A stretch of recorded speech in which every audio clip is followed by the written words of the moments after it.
Welcome, dear listener, to the key that should never be found. A journey into the unknown. A descent into suspense, mystery, and ancient truths. This is no ordinary story. What you are about to hear is a tale carefully woven by the skilled hands of Saber Koubaa, a master storyteller who takes us on a journey through forgotten paths, cryptic whispers, and doors that should never be opened. As you listen, prepare to step into a world where reality blurs, shadows linger longer than they should, and secrets buried for centuries claw their way to the surface. The story will lead you through dimly lit corridors, through ancient symbols, cryptic keys, and the kind of choices that can shatter the boundaries of time and reason. Throughout this tale, you'll encounter enigmatic figures, puzzling riddles, and key moments that will challenge everything you thought you knew about fate, courage, and truth. With every word and every sound, you'll find yourself deeper within a labyrinth, struggling to decipher the whispers of the past and the pull of forgotten truths. But listener, a journey like this is more than just suspense. It's about choice. As you listen, ask yourself, what would you do if you were standing in the presence of ancient truths, with every choice leading you to another unknown? Will curiosity lead you into discovery or despair? Before we begin, a gentle reminder. If you enjoy this experience, we would greatly appreciate it if you like this audiobook and subscribe to our channel to stay updated on future stories. Your feedback means the world to us, so please feel free to leave a comment with your thoughts, suggestions, or any questions you may have. Your voice shapes the journey. Now, listener, take a deep breath, relax, and allow yourself to be transported to a world steeped in mystery and suspense. The journey awaits. Let's step into the key that should never be found. 1. The sealed door. The air was thick with mist, curling like ghostly tendrils through the gnarled roots of ancient trees. The wind tugged at the ivy crawling up the old stone walls, making them sway with an eerie groan, as though they were alive. The man stood there, his hand gripping the iron key, its rusted edges cold against his palm. His breaths came in short, shallow bursts, the sound of his own heartbeat the only thing grounding him in this moment. Before him stood a massive door, sealed and ancient. The stone frame had been swallowed by the ivy, its surface rough and unyielding, worn by centuries of weather and time. The key was old, very old, forgotten by generations and buried beneath dust and whispered tales. But now it was here, in his hand, undeniable, waiting to be turned. His father had warned him once long ago about this kind of thing. Things that should remain untouched, things that should remain sealed. But he did not heed the words. His journey had led him here, to this place, a place no map could describe, no prayer could cleanse. His mind told him to leave. His body, however, refused. He could feel the pull of the door, an invisible weight wrapped around him. His hand trembled as he brought the key closer to the lock. He could feel its teeth fitting perfectly, as though the door itself had been waiting, just for this moment, for him to arrive and make his choice. His breathing grew faster, panic and curiosity fighting for dominance in his chest. With a final shaky exhale, he pressed the key into the lock and turned it. The sound was sharp, final, a groan of metal and stone, and then the door gave way. It was a sound that lingered, that reverberated in his bones, a sound that felt more like a sigh, as though the earth itself were exhaling after centuries of holding its secrets. The door opened slowly, revealing a dark corridor beyond. The air that came through was cold, damp, and metallic, tasting faintly of rust and earth. His breath misted in the lantern light, illuminating the rough stone path stretching into the unknown. He hesitated, his hand still on the lantern. His fingers felt weak now, trembling. The pull toward the darkness was undeniable. His heart felt as though it might stop, but he forced himself forward. His first step felt like betrayal. His second felt like doom. The door closed behind him with a finality that he could feel in his bones.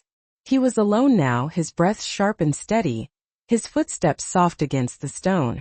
The key felt heavier in his hand, as though it were alive, as though it were a pulse, a heartbeat, and it was guiding him into the unknown. The shadows stretched before him, and he could feel them move, even though there was nothing there. Or was there? His mind played tricks on him, and every sound felt like a whisper, like a sigh, like an echo of something that might once have been alive, A thing long dead but not entirely gone. He moved forward one step at a time. The air was colder with every step, the sound of his own breathing louder in his chest. His hands clutched the lantern tighter, the golden glow flickering and dancing with every uneven movement. The stone path narrowed, the walls curving in toward each other, as though closing him in.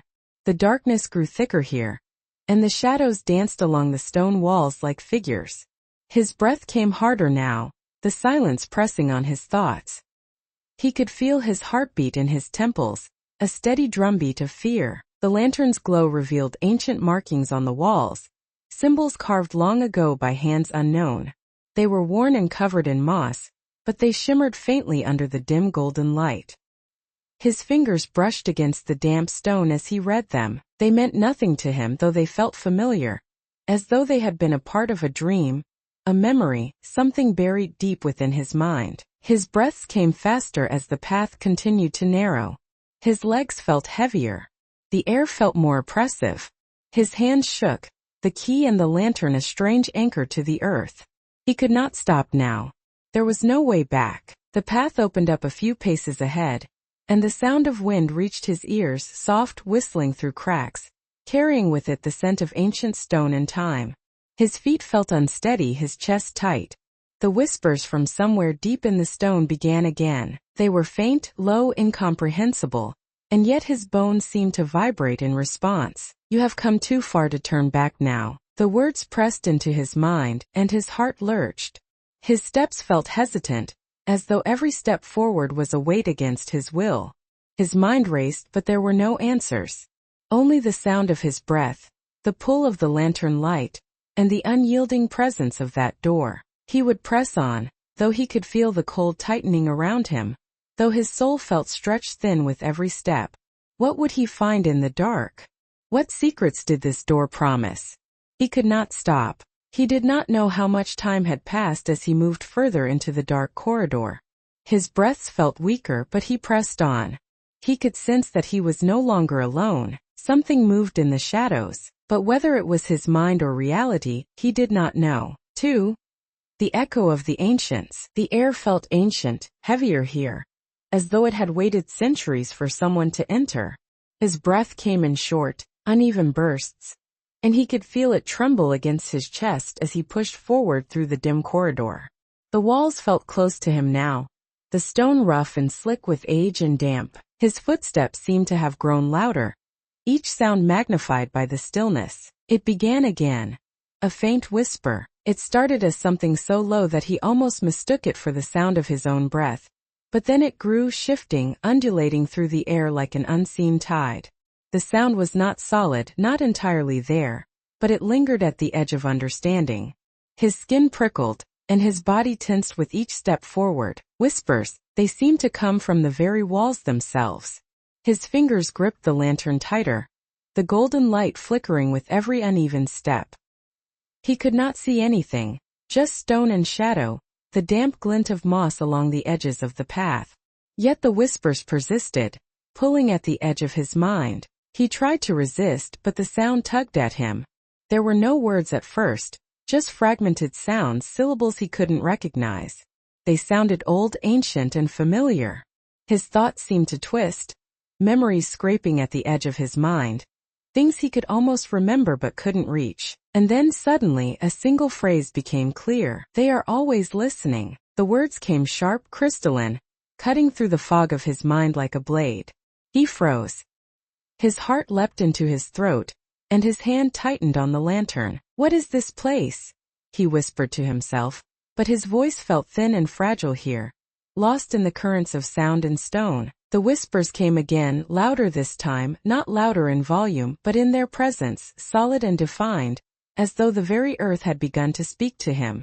His chest felt tight, the air in his lungs caught, and his legs refused to move. They know you have come. The sound felt like a warning, a promise, a curse. His mind spun. His father's words returned to him. Ancient paths, forbidden places, things buried beneath centuries of stone and dust. But what had he come seeking? What had drawn him into this darkness, into these ancient whispers? The sound felt alive, as if the earth itself was alive. His feet shifted, unsteady on the uneven stone. His hands trembled. Was it possible to turn back? But before he could answer himself, the sound changed again. It was no longer a whisper but an echo, multiple voices layered, speaking over one another, their tone urgent, frantic and ancient. They spoke in a language he could not comprehend, words twisted and broken, fragments of forgotten stories and lost knowledge. And yet somehow he understood. The whispers spoke of secrets, the secrets buried under centuries of dust, beneath ancient stone, under paths long forgotten. His heart thundered as he struggled to understand what they meant. His breath came faster, his fingers clenching tighter on the lantern. Secrets buried here cannot remain hidden. The words seemed to pulse in his bones. The whispers felt almost human now, ancient figures speaking to him across time. His mind began to ache, and a terrible sensation clawed at the back of his thoughts. You are being watched. He tried to move forward, but his legs felt as though they had turned to stone. His breaths came harder, panic now mingling with the cold certainty that these sounds were not random. The whispers were intentional, deliberate. They wanted him here, but why? And before he could answer, the whispers shifted again, and he could hear something else. A sound, something tangible now, like footsteps or laughter. His hand went to his chest as if to steady his breathing, but he could feel the weight of presence all around him. Something was waiting. The air felt colder. The whispers were louder. His thoughts felt thin, fragile, and inescapable. And then silence. The sudden absence of sound was deafening. His heart pounded as though it would tear from his chest. The cold, ancient air wrapped itself tighter around him. His eyes darted, scanning the shadows, his breath coming in quick, shallow bursts. But nothing moved. It was almost as if the sound had retreated back into the earth, hiding, watching. His hand trembled, but he forced himself to take another step forward. Though it felt as though the stone beneath his feet might open up and swallow him, what would he find here? What ancient truths awaited? The whispers returned, faint, almost as if they were following him. You must tread carefully. The words were clear this time, undeniable, as though they had come from within him. But he knew better. They came from the earth itself. He would continue, even though the weight of this knowledge pressed into him. The whispers would guide him, or would they betray him? The path grew colder. The sound of his breath followed him. And with every step, he felt closer to a truth buried long ago. Something ancient, something waiting, something that would change him forever. The echoes pulled at him. There would be no turning back now. 3. The city without shadows. The city stood in an unnatural kind of light, pale and lifeless, as though the sun had forgotten how to cast its rays properly. Its streets twisted and turned, cobblestone paths winding into impossible alleys and courtyards. There were no shadows here, and yet the absence of them was not comforting. It felt as though the very essence of darkness had been stolen, as though the city itself had been stripped of its natural balance. He could see the figures moving in the distance. They moved like ghosts, figures cloaked in rags and silence, their footsteps soft, their movements without purpose. He watched them, his breath catching in his chest, but when he tried to find their faces, they were always obscured by mist or light, as though the city were playing a cruel game of concealment. There were no buildings that looked old or ancient, no homes or squares that belonged to time or memory. Everything was smooth here, stone pathways, pale walls, arches and bridges, but nothing felt familiar. His boots scraped against the cobblestones, the sound a dull reminder of his presence, and yet the city paid him no mind. It was as though the city itself were alive, a living thing breathing through its silence and its mists. The air was damp, filled with the scent of old stone and the faint metallic taste of forgotten memories. The fog hung low over the streets, clinging to the cobblestones and ivy-covered walls like old whispers trying to find their way into his mind. He tried to call out, but his voice felt weak here, swallowed by the empty streets, by the absence of shadows. He felt exposed, vulnerable, though there was no reason for it. His steps grew heavier as he walked through the winding paths, each turn feeling as though it led him deeper into a web of uncertainty. His breath came faster, a sharp, steady rhythm in his chest. Where am I? The question felt desperate, a fragile thing in the air, but there was no answer. His mind struggled to make sense of the environment. His father's stories swam in his thoughts. Ancient cities, hidden paths, forgotten places. But this did not feel ancient or forgotten. It felt alive but unfamiliar, like a half-remembered dream. The mist grew thicker. It wrapped itself around him, and his hands trembled. His breath misted in front of him. The sound of his own heartbeat, a sharp reminder that he was alive in this strange, lifeless place. The figures in the distance had disappeared, swallowed by the mists, and he was alone again. He turned a corner, and the sound of footsteps reached his ears. His body froze. They were soft but deliberate, not his own, and they were close now. His heart pounded. He gripped his coat tighter, staring into the fog, but nothing emerged. The air felt colder, his body trembling despite itself. "Is anyone there?" he called weakly, his voice unsure, his throat dry. The answer came in a sound that was not a voice but a kind of low hum. A vibration that felt like it came from the very air, as though the ground itself were speaking. He could feel it in his chest, in his bones. His thoughts swam. The city seemed to stretch on forever, its streets winding, its paths twisting back into themselves, forming an unending labyrinth. His feet felt heavy as he tried to find a way out, but every path seemed the same. The fog seemed to have no beginning or end. Was this some kind of trap? Was this a kind of punishment, a place that lured travelers and swallowed them whole? His mind kept returning to his own fear, the instinct to flee, but his body would not move. His hand trembled again as he reached into his coat pocket, searching for the map he knew he had brought. But the map was no longer there. It had disappeared. Panic rose in his throat. He could feel his pulse quicken. His breaths came in sharp bursts, his body trembling with fear. His fingers searched his coat again, this time more urgently. It was gone. The mists moved around him. The figures, the streets, the buildings, everything felt unreal, as though the city itself could shift and warp at any moment. His heart felt tight in his chest, and his body ached with uncertainty. And then he heard the sound again. Footsteps, closer this time. He spun around, his lantern light casting a strange golden glow on the mist. His breath came faster, his hands trembling. But there was nothing there. Just mist and fog and silence. He could feel eyes on him. He was certain of it. But whose eyes? The thought sent a jolt of fear through his bones. His heart was racing, his breaths uneven, but he forced himself to stay calm. He knew he had to move, had to find a way through this strange, shadowless place. But every path felt the same. Every cobblestone and every misty street leading to nowhere. It was as if the city was alive, watching him, following him with every step he took. His chest felt hollow, and his thoughts swam as he tried to remember if this had always been part of the journey. If this was merely part of some ancient trap, some test that had been buried in time. He closed his eyes for a moment, focusing on his breath, trying to quiet his thoughts. But when he opened them again, the mist was no longer mist. It had shifted, moved, and now shapes were emerging from it. Figures, tall and shadowy, moving with deliberate intent. He could not see their faces, but they were there, unmistakable, present. They were watching him, and suddenly he understood. This was not merely a path. This was not merely an ancient city forgotten by time. This was a place alive, aware, and watching. The sound of his breath caught again. He felt his body tense, and then he began to walk, deeper into the fog, deeper into the unknowable city, hoping the path would lead him somewhere, anywhere, before he became part of this place forever. 4. The man in the gray hat. The man appeared at the end of the alleyway, a silhouette against the thin, diffused light.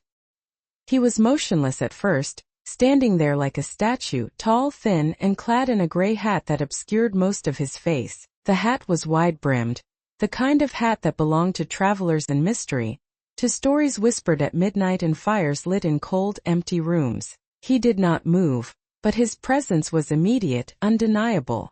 The air around him felt different, colder, though there was no wind. It was as though he had brought his own silence with him, a kind of stillness that had the effect of pressing into the very bones of the misty streets. His figure felt out of place, as though he did not belong here, but at the same time, he felt as though he belonged more than anything. The man in the gray hat remained still, his shoulders rigid, his hands hidden in his coat pockets. His presence had a weight to it, a kind of gravity that pulled the fog closer, that made the air feel denser. His hat hid his features completely, but his posture suggested patience, confidence, and a kind of knowing that sent a shiver through the traveler's spine. He could sense that this was no chance meeting, that this man was not merely wandering through these lifeless streets. This man was waiting for something, waiting for him. He hesitated, unsure whether to approach, unsure whether his own steps would disturb the delicate balance of the mist and fog. His heart pounded, the echo of his own breath mixing with the distant sound of water dripping onto stone. But something in the man's stillness tugged at his mind, a kind of pull he could not resist. It was as though the man were a symbol of all the secrets buried in the earth, in the fog, in the misty whispers of this strange city.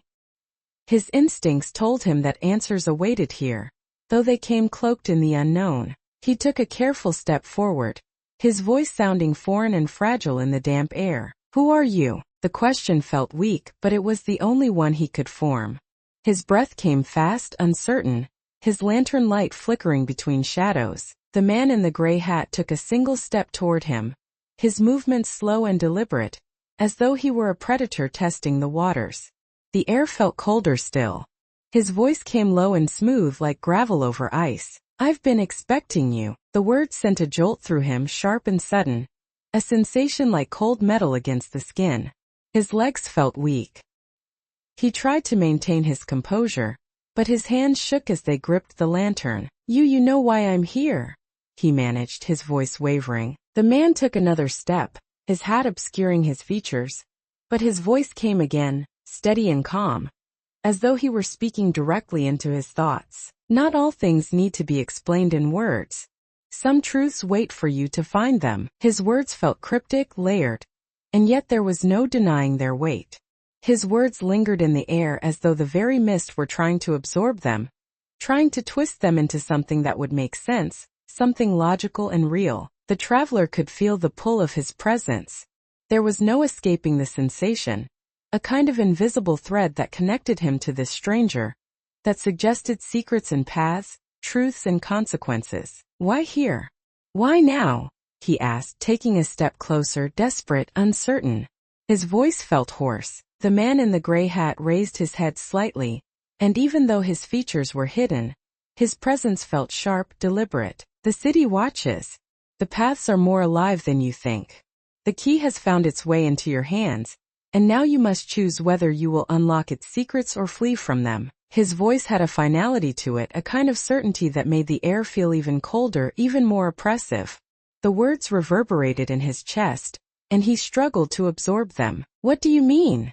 he asked, taking another step. His voice filled with desperation now. The man in the gray hat seemed to consider him for a moment. His voice came again, slow, deliberate, as though each word were a key itself. "The key is not just an object. It is a choice, a burden, and a path. Those who wield it must confront the unseen, the forgotten, the truths buried beneath ancient stone and mist. But each choice leads deeper into the dark, and the dark can devour you if you are not careful." The words felt like poison and promise at the same time. His chest felt tight, his hands shaking harder now. His mind was spinning with questions, with possibilities, with fears. "What happens if I open it?" he asked finally, his voice trembling. The man in the gray hat stood still for a long moment. The mist swirled around his figure, and his hat seemed to drink in the golden glow of the lantern, casting him in shadows that danced unervingly. "You will find answers," he said, his voice cold and smooth. "But answers are rarely the kind of things you expect them to be." The words felt final. He could sense the uncertainty in himself, the hesitation, the desire to leave, to step back into the fog and forget this moment, to find another path, another route. But his legs felt heavy. His hands trembled as though they had already made a decision for him. The man in the gray hat took another step forward, closing the distance. His presence felt undeniable now, inescapable. "The choice is yours," he said, and then he was gone, stepping back into the mist, his figure vanishing like a shadow slipping into fog. The air felt colder now, almost unbearable. The sound of his breath seemed louder, his heartbeat thudding against his ribcage. He stood there alone again, his mind spinning. What had he meant? What choice? The city seemed to watch him, the fog swirling as if mocking him, as if daring him to step into the dark. His hand trembled as it gripped the lantern, and his thoughts felt like they were being pulled slowly, inexorably, toward some unseen truth. He did not know if he had the strength to resist, but the choice, it seemed, had already been made. 5. The books that cannot be read. The library was not what he expected, though he wasn't sure what he had expected at all. It lay in the heart of the misty city, its great stone walls rising into the fog like a monolith, ancient and imposing. The door was massive, covered in ivy and iron rust, and it creaked as he pulled it open, a sound that felt like the groaning of some ancient, hidden beast. Inside, the air was different, colder still, heavy with the scent of old parchment, leather and time. The light from his lantern cast long shadows across the grand hall, illuminating rows upon rows of towering bookshelves. The library stretched into darkness, the shelves disappearing into corners of uncertainty and gloom. The lantern's glow only made the shadows dance, casting a strange spectral light that felt alive. The books were old, ancient and untouched, their spines cracked with age, their leather covers smooth with centuries of dust. He moved between them carefully, the sound of his footsteps muffled by the thick wooden floor. His breath came steady as he tried to make sense of the overwhelming stillness of this place. Every book seemed to hold secrets, but they weren't just secrets of forgotten stories or histories. There was something about them that felt alive, as though they could sense his presence, as though they had been waiting for him. His fingers brushed the spine of one book, and a shiver ran up his arm. The air around him seemed to shift, pulling him toward the shelves as though they were magnetic, as though the books themselves were trying to speak to him. He pulled one from the shelf, its weight heavy in his hands. The cover was worn smooth, and when he opened it, there was nothing but blank pages. No words, no letters, no language at all, just whiteness. He frowned and turned it over, certain that he had chosen the wrong one. His hand trembled as he picked another, but this time the result was the same. Page after page, only blankness stared back at him. It felt unsettling, as though the books mocked him, or perhaps as though they were holding some deeper truth just out of reach. His breathing quickened and his heart pounded. The air seemed to grow colder still, his fingers shaking. He felt a strange presence behind him, as though unseen eyes watched him. His breath came faster and he spun around, but the library was empty, nothing there but rows of ancient wood and ancient books, their silence stretching into the shadows. His chest ached. He glanced down at the book in his hands again, but his fingers hesitated, uncertain. The words wouldn't come, or rather the words couldn't come, as if they were forbidden to come. His head swam as though the very concept of trying to read these books, of uncovering their secrets, would invite ruin. He set the book back on the shelf with careful hands, uncertain, unsure, afraid of what would happen should he persist. His breaths came in shallow gasps as he stared at the spines of the ancient tomes. They were all the same. Ancient symbols in faded ink, cryptic patterns, nonsensical glyphs that felt familiar but distant, as though they should mean something to him but no longer did. It was a language lost to time, a language that could not be read, no matter how much he strained his mind. And yet he knew they contained answers. There was a pull here, an invisible thread tying him to the books, to the library itself, but every attempt to decipher their truths felt futile. He took another step through the aisles of books. His hand reached out for another, but he drew it back at the last moment. His breathing felt sharp, ragged. His eyes darted through the aisles, his heart pounding. He could feel the weight of their presence, these books, ancient and alive, as though they had always waited for someone like him to arrive. The library felt infinite, stretching beyond the edges of his understanding, and yet he could not shake the sensation that the books were alive, sentient things that watched him as much as he watched them. His thoughts swam. Why can't they be read? He whispered to himself, and his voice felt thin and fragile like glass breaking in the air. The sound of his own voice startled him, but there was no answer other than the creak of the ancient wood beneath his feet, the low sound of a distant breeze brushing against the windows. He wondered if this was a trap, if the books themselves were testing him, pulling him into their mysteries, daring him to solve the riddle of their unreadable pages. And yet he could feel the answer, faint and fragile, just beyond his grasp. He thought of the key again, the cold weight of it in his pocket, the promises it had carried. Perhaps it was here in these pages that he would find the next piece of the puzzle, or perhaps this library itself was a prison, meant to keep secrets buried, locked away in the unreadable glyphs and vanishing ink. He could almost hear the whispers coming from the shadows behind the shelves, faint murmurs, faint hints of a language he could not access. His head ached as though his mind were struggling to unlock some ancient door, some forbidden truth buried in the fog of symbols and time. The sensation was unbearable, and for a moment, he was tempted to leave, to turn back, to retreat into the mist and forget the books altogether. But before he could move, a sound came from deeper within the library. It was a faint sound, distant and yet sharp. A whisper, the creak of a page, the sound of something alive, something watching. His body tensed. His heart froze. He turned toward it, his breath caught in his chest, his hands trembling. The whisper came again. It was not his imagination. It came from the center of the library, from the heart of the fog-draped stacks. He began to walk, his steps hesitant, his lantern light flickering as he moved. His fingers clenched around his coat, his pulse pounding. What secrets lay in those whispers?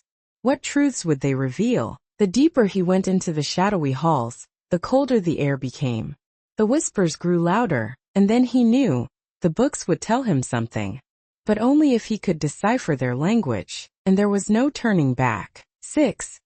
The whisper beneath the stairs. The sound came softly at first, a faint, delicate thing like the brushing of silk against stone. He stood at the base of the staircase, his breath shallow, the flickering glow of his lantern casting distorted shadows on the stone walls. The sound came from below, from the darkness that lay at the bottom of the steps, where the light could not reach. He tried to convince himself that it was nothing. An old building settling, the sound of wind curling through unseen cracks. But the sound came again.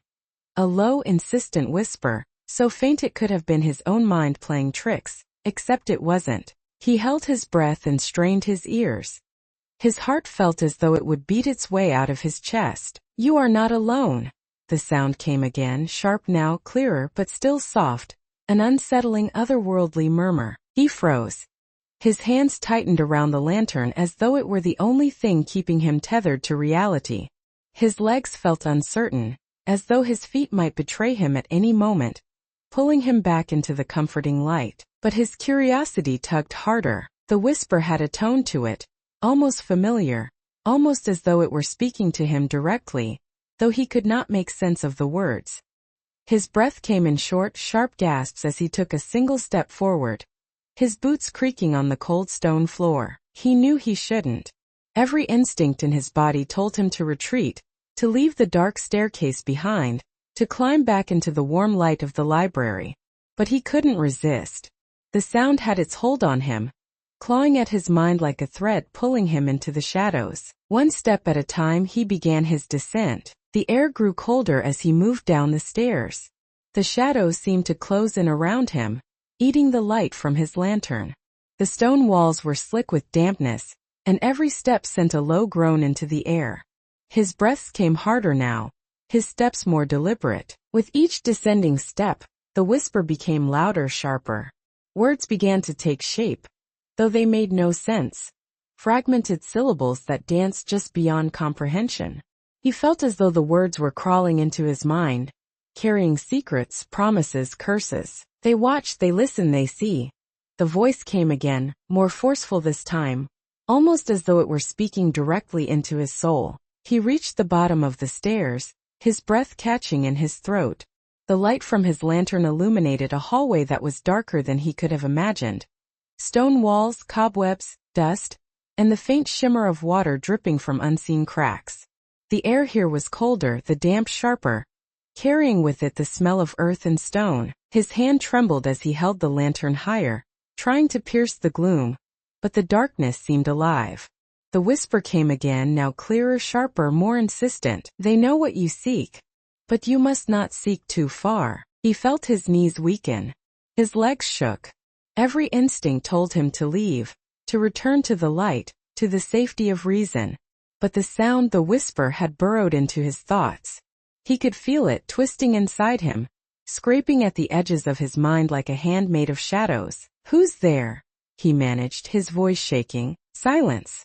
The sound ceased, as though it were a living thing that could stop itself at will. His breath came in shallow bursts as he stood at the base of this dark, cold hallway. He could feel his heartbeat now. Every beat a slow drumbeat of fear and uncertainty. He could turn back, but something about the sound lingered. "What do you mean by that?" he pressed, louder this time, desperate to understand, to make sense of this dark, foreboding place. The whisper came again, a soft, terrible thing that felt as though it belonged more to the air than to any living being. "The key is not merely a path to discovery. It is a curse, a door, a choice.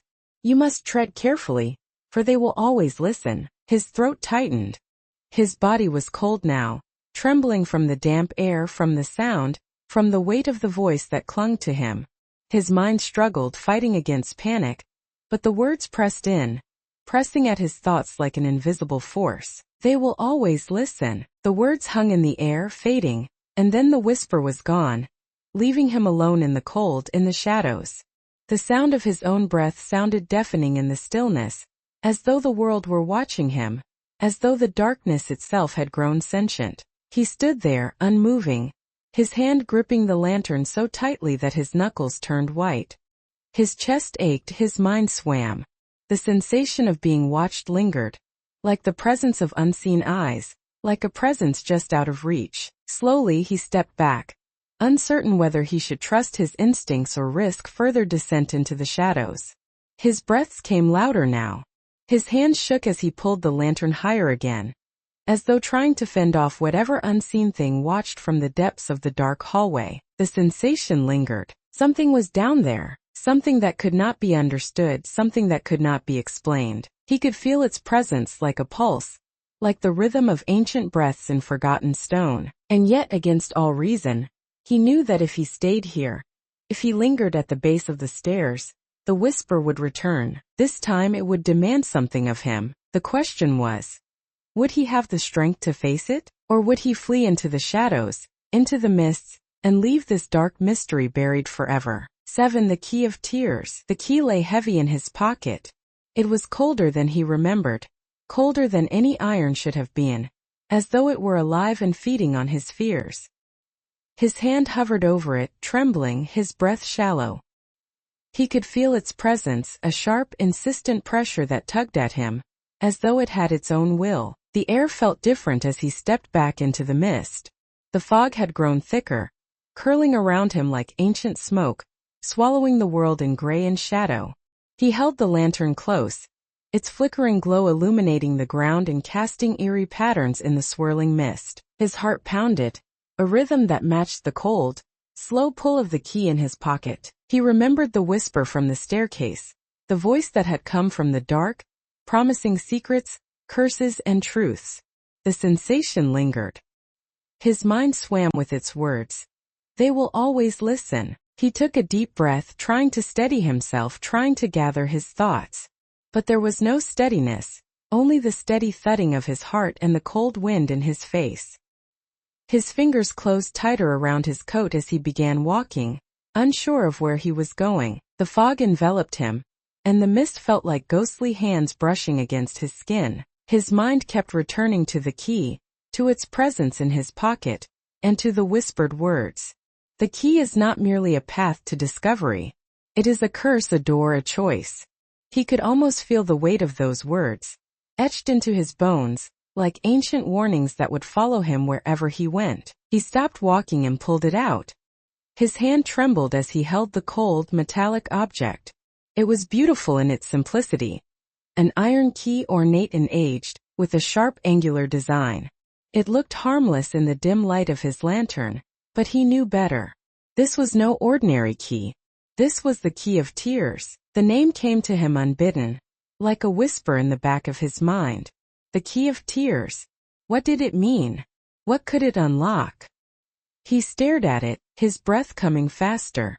His hands shook. His thoughts were broken by a sound. A faint groan from the shadows behind him, a movement that felt alive just out of sight. He spun around, the lantern casting its golden glow into the mist. There was nothing there but fog. His breath came in short, sharp bursts. His heart felt as though it were a wild thing trapped in his chest. He glanced back at the key. It felt heavier now, a presence in his hand, as though it could sense his fear. He closed his fingers tighter around it. What was it meant to unlock? What door would he open if he used it? His mind swam, and he could almost hear whispers again. The sound of unseen voices pressing into his consciousness. He remembered the library, the ancient tomes, the impossible texts that could not be read. His fingers closed tighter around the lantern handle, and the key felt colder still. He took another deep breath. "You must trust it," a voice whispered. But he wasn't sure if it came from his own mind or from the shadows that surrounded him. He tried to push it away, but it lingered, insistent. He closed his eyes, forcing himself to focus. What if he chose to trust it? What if he followed its lead, discovered what it was meant to unlock? His thoughts grew more restless. The cold grew sharper. His breaths came faster. He could feel it again, the pull, an invisible thread tugging at him from somewhere deeper in the fog. He began walking, his steps uncertain, his hand gripping the key. His thoughts were a tangle of doubt and fear. His heart felt like it would shatter under the weight of these unanswered questions. The fog grew thicker as he moved through the mist, each step pulling him deeper into the unknown. And then he saw it. A shape in the shadows, an outline barely visible against the pale, curling mist. It wasn't much at first, but as he stepped closer, the shape became clearer. A door. It was a simple wooden door, aged, cracked, and ancient. Its surface was smooth, worn, and as gray as the mist itself. It stood alone in the fog, as though it had always been there, waiting for him. His hand trembled as he reached for the doorknob. His breath came fast. His knees felt weak. The key felt like it belonged to this door, as though the key had always belonged here, meant to open this very passage. He hesitated. What would he find on the other side? What would the key reveal? His thoughts raced. His hand shook, but before he could overthink it, he slipped the cold, sharp key into the lock and turned it. The sound was a groan, low and resonant, as though the door itself were alive. He gripped the lantern tightly, his breath coming harder, his heart pounding. The door opened slowly, creaking like the groan of an ancient ship. A pale light spilled out from the other side, a golden, flickering glow that felt distant and ethereal. His hand trembled as he pushed the door open, stepping into the unknown. The air shifted as he crossed the threshold, colder and yet different, thicker, almost alive. His breath caught in his throat. He could hear sounds now.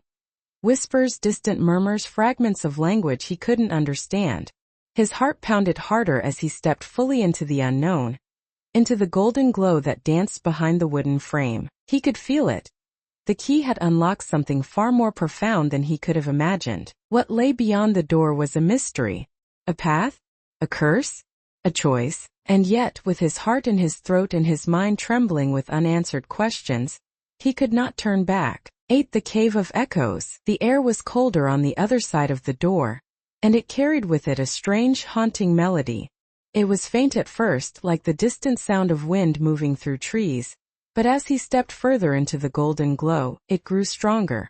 His breath came uneven, his steps slow, uncertain. His heart was a tight, restless thing tugging at his chest. The space he had entered was vast, dimly lit, and yet warm with an ethereal glow that emanated from unseen sources.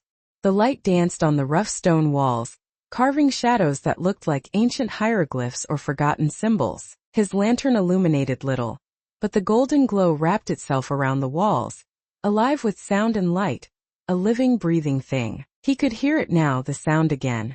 Whispers strange and melodic, like the singing of lost voices from deep within a cavern. He shivered, gripping the lantern tighter. His breaths were sharp and quick. His steps felt hesitant as he walked into the darkness, following the sound. It was as if the cave itself was alive and it was listening. He paused, taking a moment to gather himself, but the sound came again, a low echo that reverberated through the stone, deep and resonant. The sound was unmistakable, voices, Not just one but many. They were faint and shifting, so distant he couldn't make out their words. Yet they lingered in his mind, pulling him deeper into the stone. It was a pattern now, a kind of rhythm. The sound, the whisper, a distant murmur, all tied to the cave and its secrets. His hand trembled as he held the lantern aloft, but he could see nothing but stone and shadows. The air felt heavy, alive, as if the cave itself were breathing, exhaling secrets through the wind that swept through unseen tunnels. And then suddenly a sound broke the rhythm. A sharp, distinct crack, as though something had moved or shifted in the darkness. He froze, the sound hanging in the air like a threat. His muscles tensed. His body felt cold and brittle, as though the sound had touched something ancient within him. His breath came in short bursts. The golden glow from the lantern barely reached out into the dark. He could hear his own heartbeat, the pounding of his fear. His voice rose without his permission. "Who's there?" The sound echoed back at him from the stone, distant and hollow, as though the cave itself were mocking him. His voice felt small and powerless, lost in the vastness of the stone. He began walking again, the sound still pulling him forward. His hands gripped the lantern, the cold, sharp key still in his coat pocket. He could feel its weight against his side, its presence like a constant reminder of choices and curses. He knew this journey was not just curiosity. There was a purpose here, a force drawing him deeper, though he could not name it. The sound grew louder as he moved, the whispers now distinct, layered, alive. It was as though the cave was speaking to him, each word just beyond comprehension. His skin prickled. His breath came faster. His feet slipped on the uneven stone as he moved deeper into the winding path. Then the path widened into a vast cavern, its ceiling lost in shadows, the walls carved by time into strange shapes. The golden glow danced across the uneven surface, revealing ancient carvings, symbols, markings, shapes too old to name. His breath caught in his throat as he took it in. This was no ordinary cave. This was a place of history, of forgotten memories, of secrets buried too deeply for mortal minds to comprehend. He could hear the sound clearly now, the whispers stronger, more defined.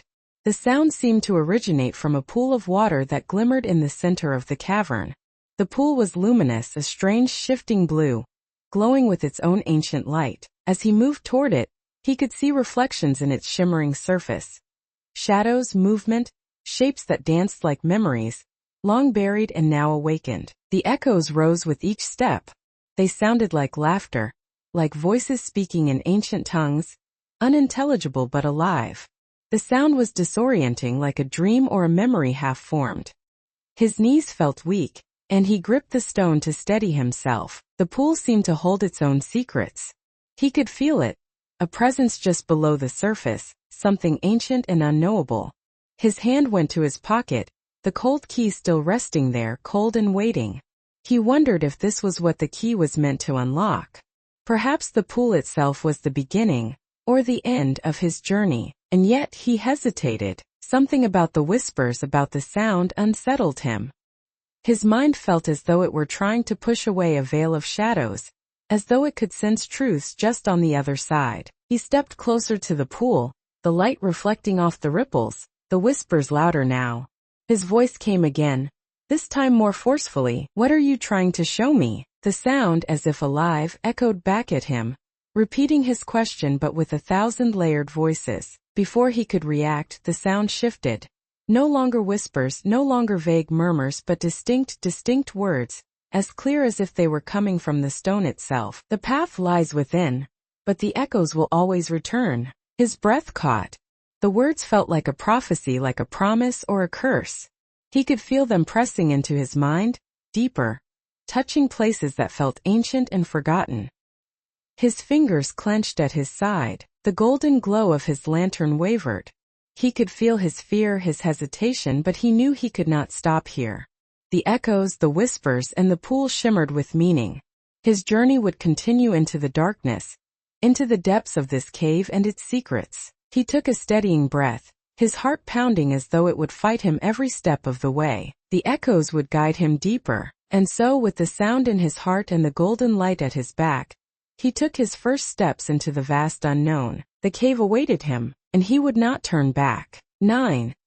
The riddle of the silver ring. The air was colder as he emerged from the cave, the golden glow from the lantern casting shadows across his face. His breath came in short, sharp bursts. He felt unsteady, his mind clouded with echoes, whispers, and secrets buried too deep. The key of tears still rested cold in his pocket, its presence a reminder of every unanswered question and every choice yet to come. It wasn't long before his path led him to a small wooden bridge that arched over a shallow, meandering stream. The fog had grown thicker, the mist rising in tendrils from the water, curling like ethereal smoke under the pale, washed-out glow of the lantern's light. His shoes splashed against the wet stones beneath the bridge as he walked, and he could hear his own breathing mingling with the sounds of the water. The whisper came again as he crossed the bridge, a low guttural sound that made the hairs on the back of his neck stand on end. His hand went instinctively to his pocket, his fingers brushing the smooth, cold shape of something metallic. His heart leaped, but he forced himself to stay calm, and then just as the mist seemed to part for a moment, his eyes caught something glinting on the shore, a flash of silver. His steps slowed, curiosity now pulling him closer. His hand came out of his coat pocket as he crouched down, reaching into the fog and the shadows to grasp at the glint. His fingers closed around a cold, smooth object. It was a silver ring. The metal was polished, shimmering even in the dim light. It was beautiful in its simplicity, plain yet intricate, with faint engravings traced around the band. His breath came faster as he held it up to the lantern light, its glow dancing across the engraved symbols. The design was strange, cryptic, abstract but deliberate. His mind raced. What kind of ring was this? Who had left it here? His fingers tightened as he studied the designs, interwoven symbols that seemed to dance on the metal's surface. He could feel its weight in his hand, a kind of unseen pull, as though the ring itself had significance beyond its beauty. A sound came from behind him, sharp and sudden. A footstep, a rustle, something in the mist. His breath caught. He glanced over his shoulder, lantern trembling. But there was nothing there, just shadows and fog. His heart pounded. His hand went back to the ring, his fingers brushing against the strange etchings again. As he studied it, something came to him.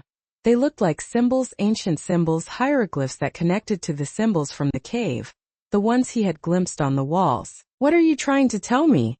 he murmured aloud, his voice shaky. And as if in answer, a sudden thought came to him, sharp as a blade.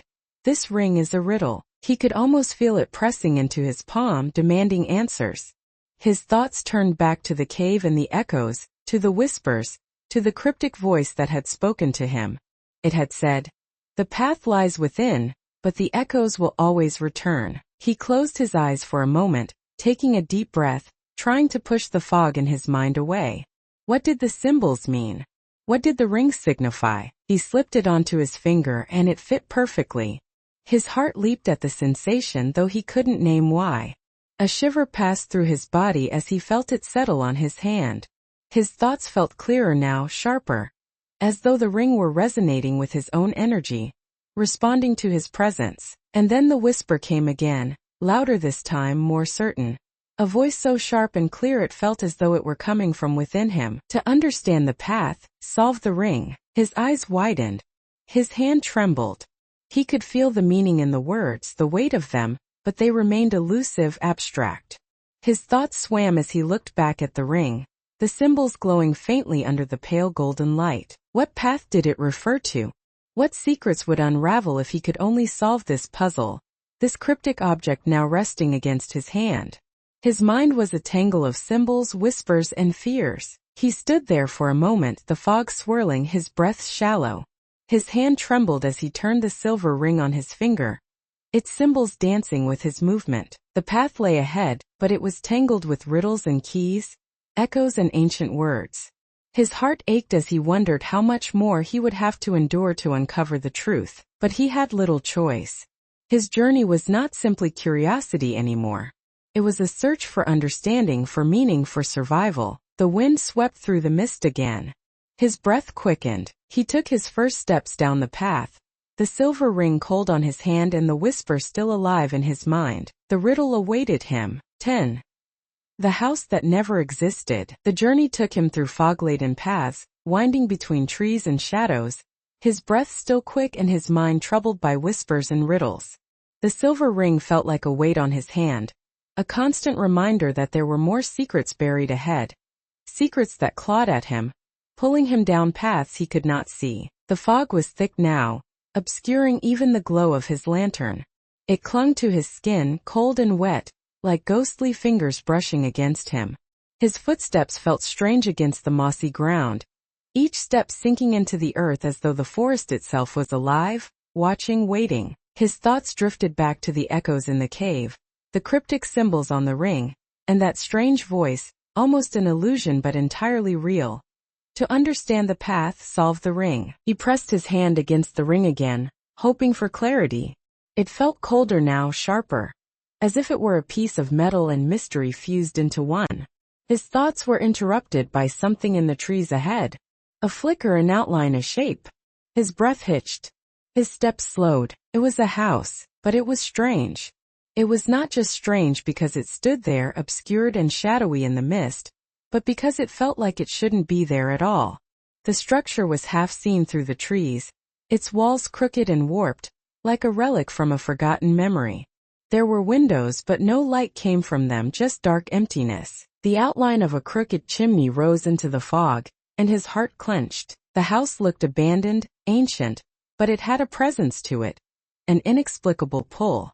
His thoughts danced between the rational and the unexplainable. Perhaps it was a forgotten farmhouse, a ruin long buried by time and mist, but something about it unsettled him. Something about its angles, the placement of its roof, the feeling it gave him in his bones. He hesitated. His footsteps felt heavier as he drew closer. His breaths came in short bursts, his hand clenching tighter around his lantern. He could almost hear a sound, movement, low voices, or just the wind. But the closer he got, the more he felt certain. The house was alive. He reached the porch with hesitant steps, the wood creaking under his weight. His hand trembled as he pushed at the door. The sound it made was slow and groaning, as though it had been centuries since it had last been opened. The smell hit him first, a sharp stale scent of dust and damp wood, of time that had been forgotten. The interior was dim, lit only by the glow of his lantern as he stepped inside. His breath caught in his chest. The air was colder here, darker, with shadows that moved as though they were alive. The walls of the house were rough wood, warped with age and time, and every sound seemed magnified. The creak of the floorboards, the groan of the wind through the cracks in the walls. His voice came out in a whisper, barely audible. "Hello." The sound of his voice was swallowed by the air. No response. His eyes adjusted to the gloom, and he could see outlines.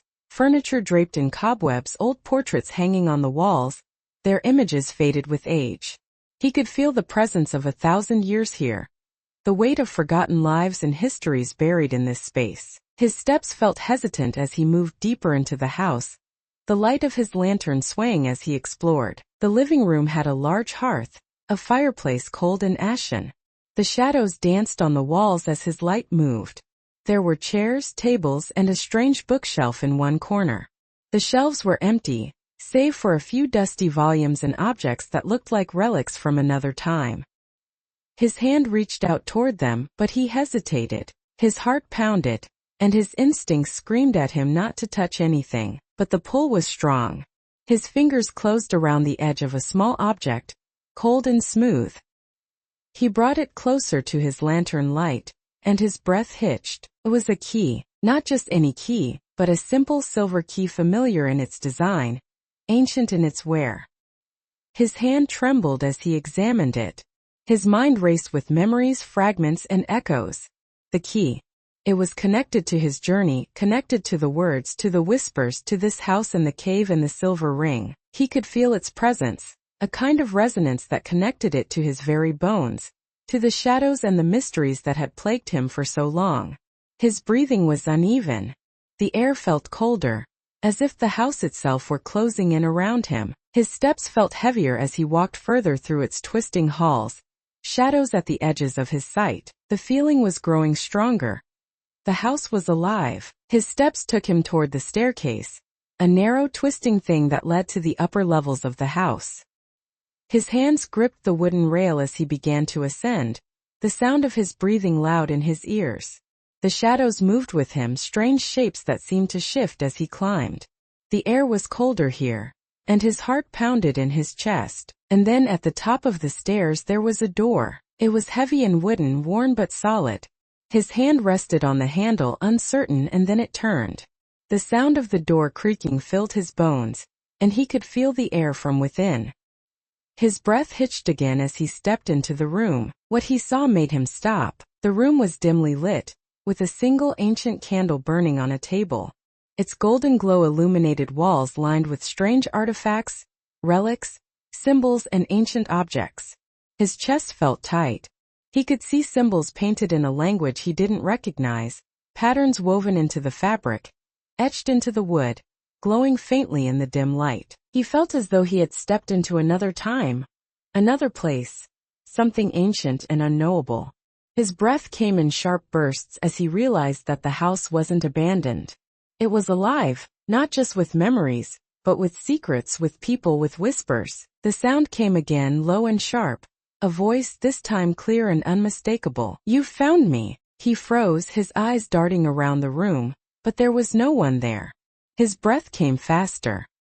His hand trembled as he held the silver key and the ring, both cold and unyielding. His heart ached, his body shaking. The journey was no longer about solving riddles or finding answers. It was about survival now. He stepped further into the house, every sound magnified, every whisper alive, and the door clicked shut behind him. The house would show him its secrets, but only if he dared to discover them. 11. The clock that marked the end. Time felt strange in that house, as though it had been warped, twisted, and pulled out of its natural flow.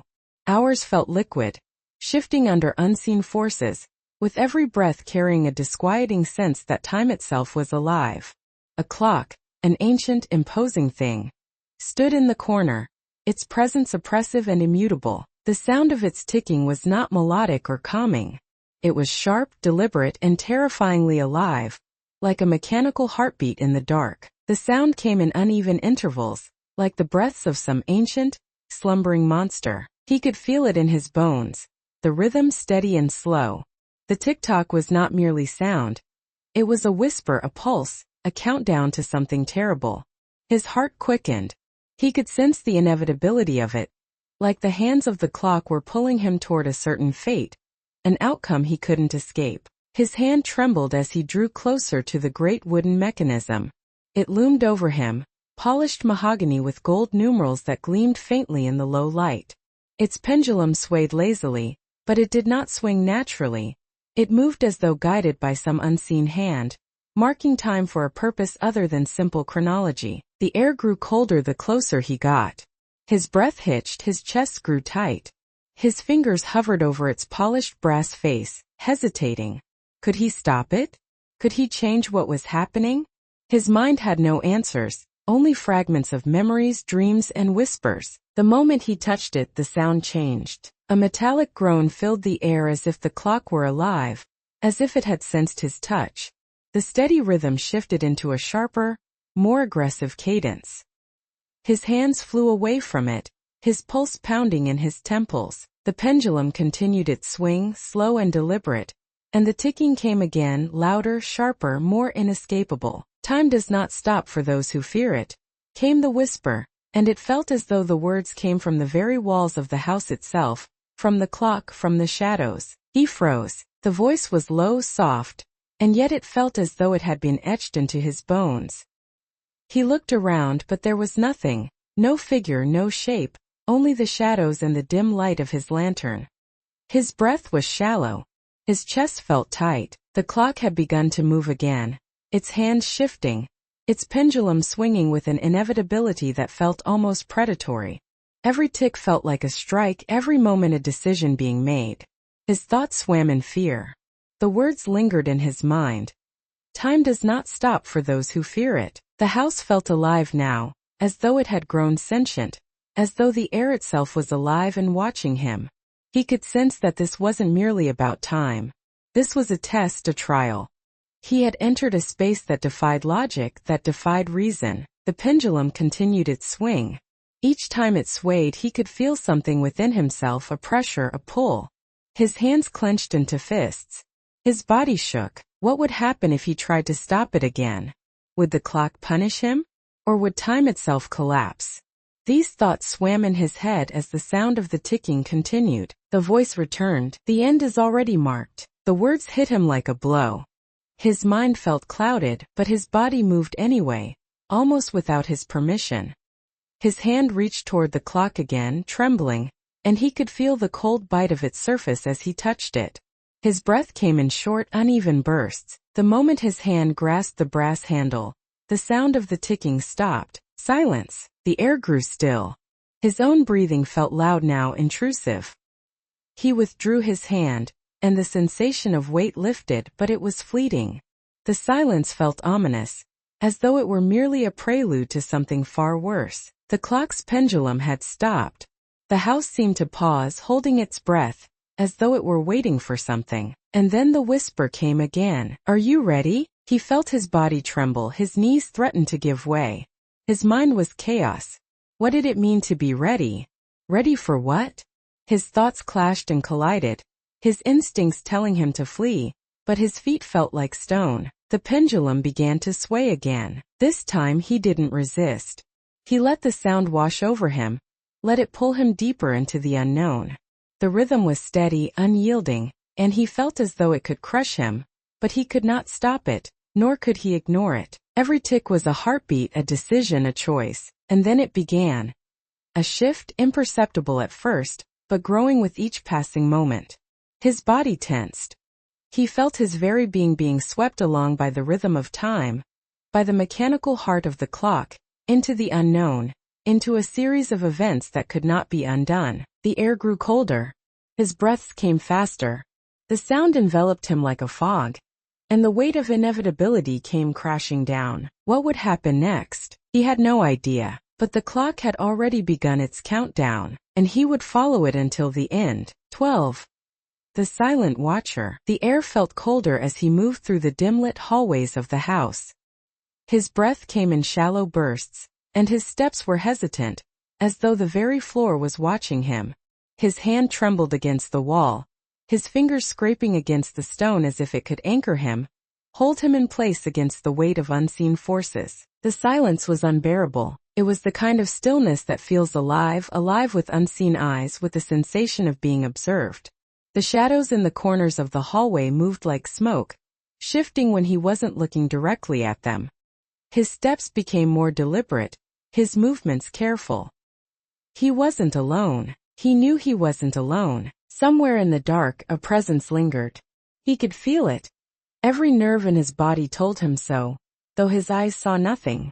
His heart was a trapped bird, fluttering wildly in his chest, and he thought briefly that he would rather have been anywhere else in the world. He stopped in front of an ancient wooden door.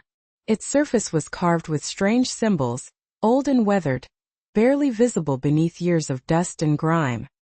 His hand hovered above the doorknob, every part of his body resisting the idea of touching it, of opening it, of moving further into whatever awaited him.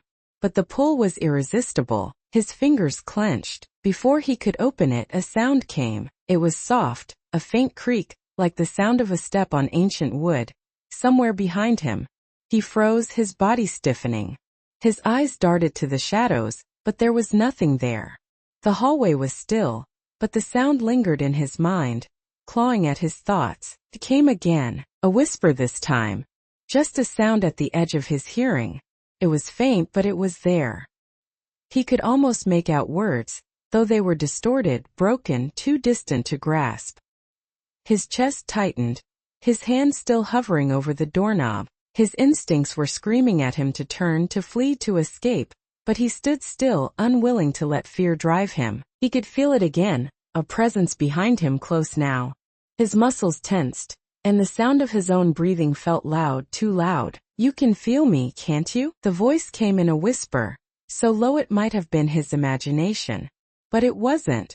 He knew it wasn't. His body went cold. He turned his head slowly, cautiously, and there it was, a figure. It was motionless, standing at the end of the hallway. Its shape was vague, shifting, as though it were made of smoke or shadow, but he could make out the outline of a figure, unmoving, watching him.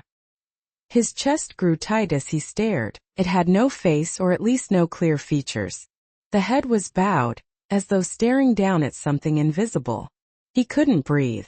His body felt like lead. Before he could respond, before he could speak, the figure moved. It didn't step forward, it didn't need to. The air itself seemed to shift, and the presence drew closer, invisible but real, like a phantom. His body shook. His mind screamed at him to run, but his legs wouldn't obey. He was rooted to the spot, paralyzed by the weight of that presence. "You've already come too far," the voice said again, sharper this time. He felt his knees shaking, his breath quickening, but he could not tear his gaze away. The figure raised an arm, and for a moment he thought it might reach out to him. His stomach turned. His vision blurred. The shadows danced, and the figure was both near and far, a distortion of reality, both a part of the hallway and separate from it, as though it could exist on its own plane of existence. He could hear the sound of his heartbeat in his ears, pounding, drowning out everything. He closed his eyes, trying to block it out, but the sound lingered, and the presence remained. "You shouldn't have opened the clock," the voice whispered, and when it did, his body went still. His mind clamped onto the words, trying to make sense of them. The clock. Yes, the clock. That cold, steady thing with its unyielding tic-tac. Its voice in the dark. His mind felt clouded, but he remembered the whispers, the ancient sound, the man's hand trembling against the brass face. "Now you'll learn." The words came as though they were wrapped in an iron chain. His body ached. His thoughts felt distant, as though someone had pulled him into another space, another reality entirely. His heart felt as though it were about to give out. The figure raised its head, and though its face remained obscured, he could feel its gaze piercing through him. His mind splintered under the pressure. He had no choice but to listen, though his body screamed at him to turn and flee. The door behind him groaned, a sound sharp and ancient, as though the house itself were alive, as though it were sharing its secrets with the figure. He could hear the sound of footsteps, soft, slow, deliberate, moving in the shadows. The figure seemed to be moving toward him, or maybe he was moving toward it. The line between them was unclear, unstable. "Some things should never be found," the voice whispered. The presence lingered, unyielding, and every instinct in his body fought against the pull. His breath came faster. His body felt weak. The figure moved again, the sound of its steps on the wooden floor sending a jolt through him. He could feel its presence in his bones now, as though it were no longer just a shadow but a living thing, a force, a weight. And then it was gone. The sound disappeared. The presence faded into the shadows, leaving him alone in the cold, empty hallway. He gasped, his knees giving out as he sank to the floor. His hands trembled. His body felt cold, as though all warmth had been drained from him. He could still feel it though, its gaze, its whisper, the weight of its presence. What had it meant? What would happen next? The house was quiet again, but the sensation lingered. He could not shake the feeling that he was being watched, that it would return. And so he pressed his hand against the cold wooden door, and took a deep breath. Somehow he had to move forward. 13. The key that should never be found. The air felt heavier now, as though the walls of the house were closing in on him. He could hear nothing but the sound of his own breathing, which felt too loud, intrusive, as if the house itself might take offense to its presence. His hand trembled as it rested against the wooden door. The cold of its surface had seeped into his palm, and he wondered how something so ancient could feel so alive. He didn't want to turn the knob. His instinct was clear, to stay here, to retreat, to run. But something within him, something primal, forced his hand. His body moved with slow, deliberate reluctance, the sound of his heartbeat echoing in his chest like a prison drumbeat. With one deep, shuddering breath he turned the knob. The door groaned as if it were protesting, reluctant to reveal its secrets.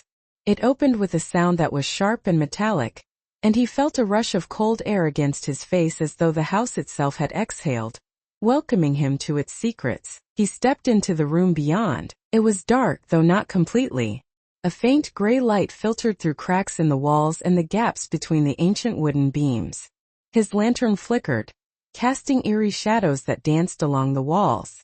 The air in this room was colder than the hallway, a biting, unnatural cold that sank into his bones. He could feel it again, the presence. It was here, in this space, watching. His eyes darted over the room, trying to find the source, but there was nothing visible. The shadows danced and swayed with the lantern light, but nothing moved, at least not visibly. The room was small, a study perhaps, with a single desk in the center, surrounded by books and papers. A large ornate armchair rested by the fireplace, its cushioned surface worn and stained. His hand instinctively went to his pocket, his fingers brushing against his coat. His body was trembling now, his muscles coiled like springs ready to react. The table caught his attention. On it lay a key. It gleamed faintly under the dim light, its surface old and tarnished but unmistakably present, undeniably real. His heart leaped and he felt his breath catch. The key was beautiful in its simplicity. A thin piece of metal, curved, worn, ancient. But it wasn't just a key. He could feel it deep in his bones. This was no ordinary key. Something about it was alive, pulsing, humming with ancient energy. His hand trembled as he moved toward it. His mind was racing, uncertainty and fear clawing at him. Should he pick it up? Should he leave it alone? His fingers hovered over it, shaking, his breath coming faster. Before he could act, the sound came again. It was faint at first, a whisper almost too low to hear. But it grew stronger, more distinct, as though the room itself was coming alive. The sound was terrible, like the sound of wind rustling through ancient trees or distant voices in the fog. Do not take it. The voice was sharp and cold, cutting through him like ice. He froze. His hand still hovered above the key, but now he felt as though he were being compelled to leave it alone. His body was trembling, his thoughts clouded with dread. He knew he should listen, but his body refused. His fingers closed, hesitating, and in that instant he felt the pull, stronger than before. His hand grasped the key. It was cold, icy, impossibly cold. His body shuddered as if it were alive, and he could feel something rising within the key itself. A vibration, a pulse, a whisper. His vision swam. He could feel its secrets, ancient and terrible, clawing at the corners of his mind. And then he heard it. The sound of footsteps. Not the sound of his own steps, but deliberate steps behind him. His heart clenched. He turned, his body trembling. He could see nothing but shadow and dim light. His lantern swayed, casting dancing shadows across the walls. The sound of footsteps grew louder. His breath was ragged. His hand clenched tighter around the key, and then the sound stopped. He felt his body go still, his muscles tense. The air in the room felt as though it had shifted, as though something had come into the space, something unseen. His breath came in short bursts. He couldn't see it, but he could feel it. Presence again. That unshakable sensation of being watched, observed, studied. His thoughts felt fragmented, broken. The whisper came again, this time louder. You should not have taken it. He felt his knees go weak, his body shaking. His hand trembled, but the key felt real, solid, alive in his palm. His mind was reeling. What had he done? What had he awakened? The air felt colder now, colder than the stone walls and ancient timber. His body ached as though it were being pulled into some unseen void. He could feel the key in his hand, pulsing, alive, and the sound of breathing filled the air, soft, rhythmic, deliberate. Was it his breath or something else? The sensation grew unbearable. His head swam. His thoughts clashed, memories colliding with fear. He thought of the clock, the sound of its ticking, the presence behind the shadows, the door that shouldn't be opened. It was all connected, he knew it. A web vast and unknowable, stretching far beyond the limits of his understanding. His body shook harder, his hand trembling as though it were fighting against an invisible force. The whispers felt closer now, circling, clawing, invading his thoughts. He could feel the pull of the key. But what was it? What did it unlock? He closed his eyes, struggling to hold on, struggling to resist the pull. But the presence was already there. Already in his mind, exploring his fears, his memories, his deepest hidden thoughts. The key was alive, and now he understood it did not just open doors. It opened memories. It unlocked truths. But at what cost? And then the sound came again, sharp, sudden. Och krak, och whisper, och grån. The house was alive, and now he would have to face the consequences. 14. The forgotten path. The key felt heavier in his hand now, as though it were no longer a simple object of metal and rust but a thing imbued with weight, history, and power. His palm ached from gripping it so tightly, but he could not let go. His heart continued its relentless beat, pounding in rhythm with the sound of his breath, which now came fast and shallow, as if it could no longer find peace in his chest. He took a few steps back from the small study and closed the door behind him, the sound of its groaning hinges vibrating through his bones. He stood there for a moment, his hand still gripping the key. His mind a whirlpool of confusion and fear. What did it unlock? What would happen if he followed its pull? His entire body felt unstable, as though the house had grown alive again, its walls shifting, its air pulsing, its shadows thickening. He couldn't shake the feeling that he had disturbed something ancient, something that had been dormant for far too long. His legs carried him forward without his consent. The hallway felt longer now, endless in its shadows and gloom. The lantern swayed in his hand, casting strange shapes on the stone walls. Every step seemed to echo with more weight, as if the house itself was listening, watching, remembering. He tried to ignore the whispers, but they clung to him, stubborn and insistent, growing louder with each step. The path through the ancient halls seemed to twist and turn, as though the house were alive, its stone foundations shifting beneath him. The air was colder here, colder and wetter, smelling of moss and decay, of damp stone and ancient secrets buried beneath centuries of dust. And then, just as he thought he might find a moment of clarity, he found himself at a fork in the path. The hallway split, left and right, two dark corridors stretching into an unknown void. His breath hitched. His hand trembled as he turned the lantern's light toward the two paths. The lantern illuminated nothing but stone and shadows. His heartbeat grew louder. He could feel the pull of the key again, tugging at his hand, urging him forward, as though it knew something about the path, as though it could see something he could not. He chose a path at random, his body trembling with every step.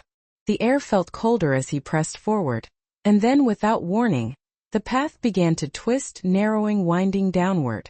The walls pressed closer, the stone became rougher, and his breath became heavier.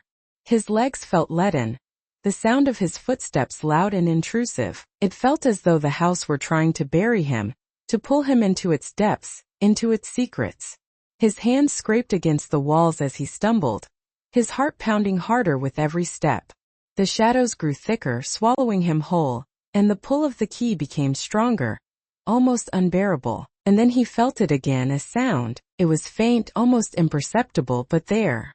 A whisper. This path has no end. He froze, his body going still. His breath was caught in his throat. His eyes darted about the dim light, searching for the source of the voice, but there was nothing. The sound felt like it came from within him, embedded in his bones, reverberating through his thoughts. His knees felt weak. You have no choice now. He stumbled again, his hand clutching the key tighter. His steps grew more frantic as the path descended. The air was colder here, colder and wet, and the sound of dripping water mingled with the sound of his breathing. His footsteps fell into rhythm with his fear, each step pulling him deeper into the earth, deeper into shadows, deeper into secrets that should not be disturbed. His mind felt clouded, his thoughts broken. What choice? What path? And then he heard it again. A sound behind him. Footstep. It came slowly, deliberately, rhythmic and steady. His breath came in short gasps. He tried to turn, but his body was frozen. His heart thundered in his chest, shaking him to the core. He could feel it, something behind him following him. He tried to run, but his legs wouldn't obey. His body felt heavier, as though the stone itself had grown sentient, grasping at him, holding him in place. His fingers clenched tighter around the key. His thoughts blurred. The whispers became louder. You have found the forgotten path. There is no way back. He could hear the sound of footsteps closer now. His breath came faster. His mind felt fragile, teetering at the edge of panic. The shadows pressed on him. The cold stone beneath his feet felt as though it would open up, swallow him whole. The sound of footsteps came faster. He tried to run again, but his legs felt heavy, unable to move. His hand gripped the key tighter, the cold of it now a searing pain in his palm. The path twisted, and ahead he could see a faint glow.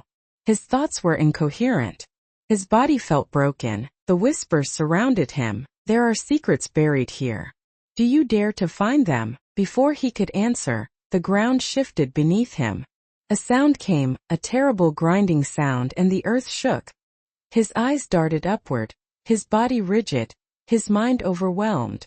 The sound of stone scraping against stone, deep and terrible, grew louder. The earth was alive. The lantern flickered and went out, and he was plunged into total darkness.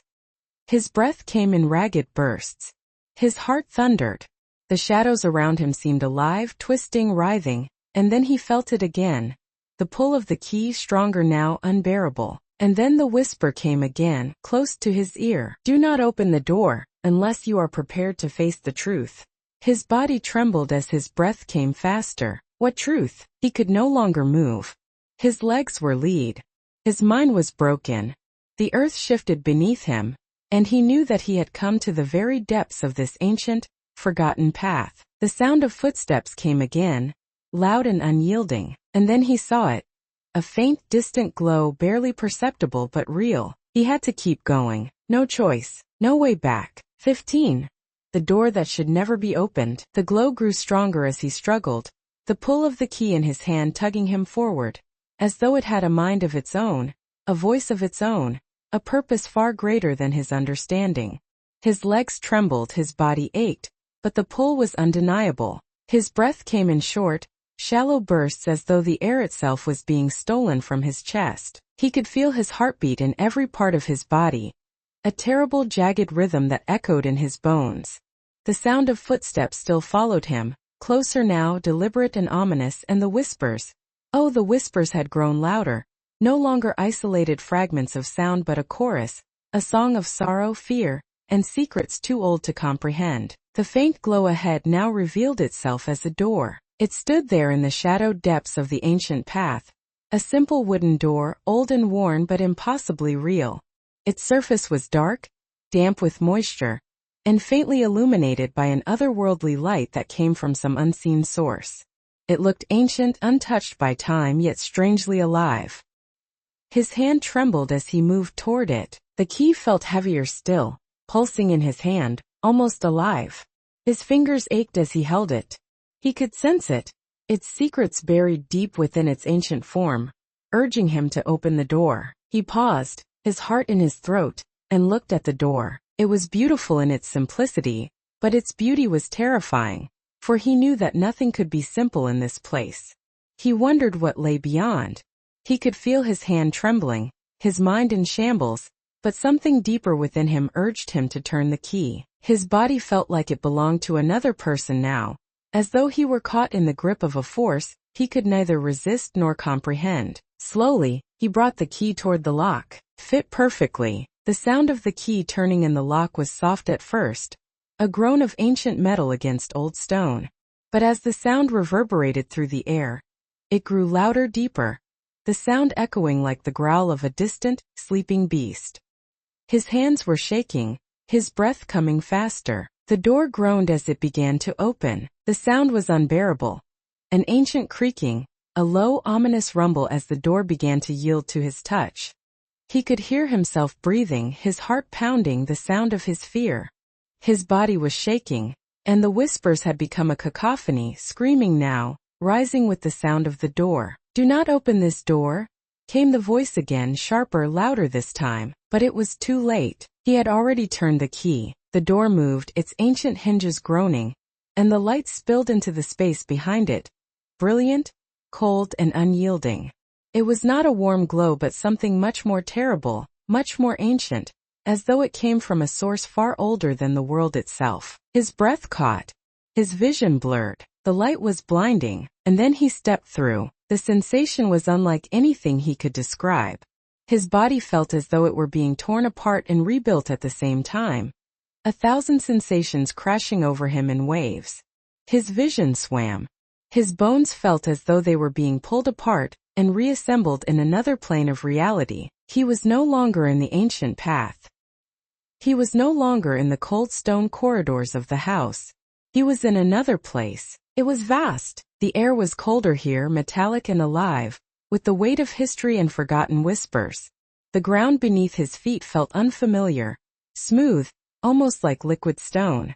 The air shimmered with light and shadow, shapes moving at the edge of perception. His breath came in gasps as he tried to take it all in, but it felt impossible, as though the space itself was too large, too ancient, to fully comprehend. The key felt like ice in his hand. He looked around, his heart racing. Shapes moved in the distance. They were not human. They were shapes that felt like memories, impressions, echoes of something that had always existed, but had never been understood. His breath came faster as he struggled to comprehend them, but they slipped away, fading into the distance. Something moved behind him. He spun, his heart pounding, his muscles trembling. His hand gripped the key tighter, its cold surface biting into his skin, and there it was. A figure. It was cloaked, the shape of it shifting and obscured by shadow, but it moved toward him with deliberate steps. His heart felt as though it were trying to escape from his chest. His entire body was alive with fear, but his body would not move. The figure stepped into the light. It was not a monster, nor was it a man. It was something ancient, something bound by time, a relic of forgotten truths and memories. Its face was obscured, but its presence was undeniable. A thing that radiated both power and despair, understanding and ancient knowledge. It raised one hand toward him. "You have opened the door," came the voice, deep, ancient, and resonant. His voice caught in his throat. "Now you must face the truth." He could not speak. His knees felt weak. His hands trembled. The key felt colder in his hand, almost as if it were alive and eager to guide him into further mysteries, into further despair. He could feel the pull of the figure. It was powerful, unknowable, and yet it was not entirely cruel. He felt faintly, as though it were trying to show him something, to teach him something. His breath came in short bursts. His mind was racing. "Truth can be a curse or a blessing," the voice said, softer now, and he understood in that moment that what lay behind the door was not just ancient secrets, nor was it simply the unknown. It was everything. The question loomed in his mind, terrifying, impossible. Could he face it? His hand trembled. His mind swam. His heart beat like thunder. And then the figure stepped closer. And then he knew there was no going back. The choice had already been made.